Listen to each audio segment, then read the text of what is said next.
अगर इज्जत की परवाह है तो यहाँ मत रुको। सामने का नज़ारा देखकर उसके होश उड़ गए। वो टकटकी लगाकर सामने का नज़ारा देखती रही। ये तो सासू माँ और ससुर जी हैं, लेकिन ये दोनों इस रेस्टोरेंट में क्या कर रहे हैं? आखिर यहाँ ये किससे मिलने आए हैं? मधु सोचने लगी। मधु मॉल में से शॉपिंग करके लौट रही थी तो उसकी नज़र सामने रेस्टोरेंट पर पड़ी। यह देखकर उसने अपने पति संतोष को फ़ोन किया और कहा, संतोष, तुम जल्दी से मॉल के सामने वाले रेस्टोरेंट में आ जाओ, तुम्हें कुछ दिखाना है। पति संतोष ने पूछा भी कि क्या दिखाना है, लेकिन मधु ने कहा, यहाँ आ जाओ और तुम ही देख लेना, इस उम्र में तुम्हारे माँ बाप की करतूतें। पति ने कहा, ठीक है, मैं आता हूँ। मधु ने फ़ोन काट दिया और सोचते सोचते रेस्टोरेंट के पास गई और जांच पड़ताल करने लगी। थोड़ी देर में पति संतोष भी आ गया। अब दोनों रेस्टोरेंट के अंदर गए और काउंटर पर बैठे मैनेजर से पूछा, वो जो अभी एक बुजुर्ग दंपत्ति अंदर गए हैं, क्या आप उनके बारे में बता सकते हो कि वो यहाँ किस काम से आए हैं? मैनेजर ने कहा, मैम सॉरी, हम यहाँ पर आए किसी भी कस्टमर की जानकारी आपको नहीं दे सकते। मधु ने कई बार कहा, लेकिन मैनेजर ने मना कर दिया। फिर संतोष ने जब कहा कि वो बुजुर्ग दंपत्ति अंदर गए हैं, वो मेरे माता पिता हैं, इसीलिए हमें उनकी थोड़ी सी चिंता हो रही है, तो बस इसीलिए पूछ रहे हैं। जब संतोष ने इतना कहा तो मैनेजर ने उन्हें रेस्टोरेंट में जाने दिया। जब संतोष और मधु ने सामने का नज़ारा देखा तो उनके होश उड़ गए। संतोष के माता पिता एक दूसरे के गले लगे हुए थे। यह देखकर मधु से रुका नहीं गया और उसने कहा, इस उम्र में शर्म नहीं आती तुम्हें यह सब करते हुए? अरे, यह सब करने के लिए घर पड़ा है, जरा हमारी इज्जत का तो ख्याल किया होता। देखो इस उम्र में भी कैसे एक दूसरे से चिपके पड़े हैं। मधु ने गुस्से से कहा, बाबूजी, यह आपने ठीक नहीं किया, थोड़ा मेरी इज्जत के बारे में तो सोचा होता। संतोष भी अपने बुजुर्ग माँ बाप पर गुस्सा करने लगा। बेटा जी, इसमें इज्जत का क्या?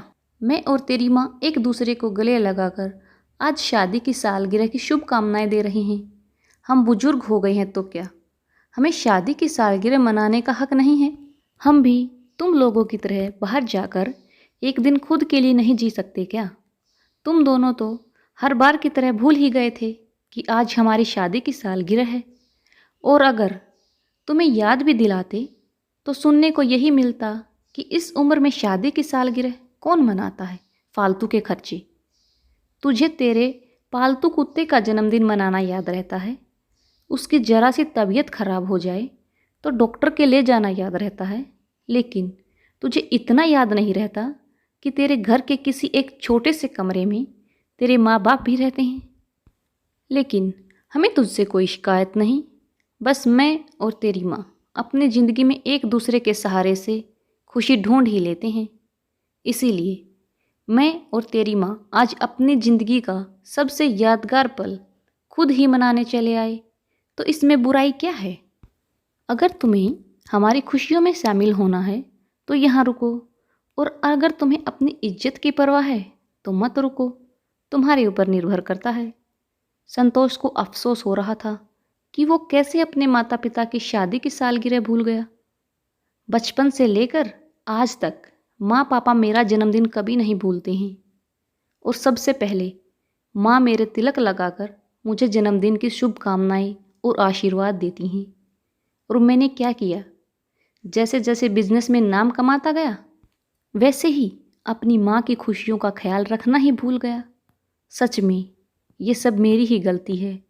मधु और संतोष दोनों की गर्दन शर्म से झुकी हुई थी।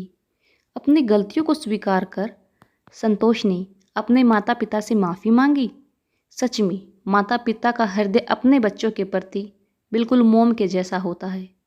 सोमेश्वर जी ने उन्हें माफ़ कर दिया। अब पिता सोमेश्वर जी अपनी पत्नी के साथ केक काटने लगे।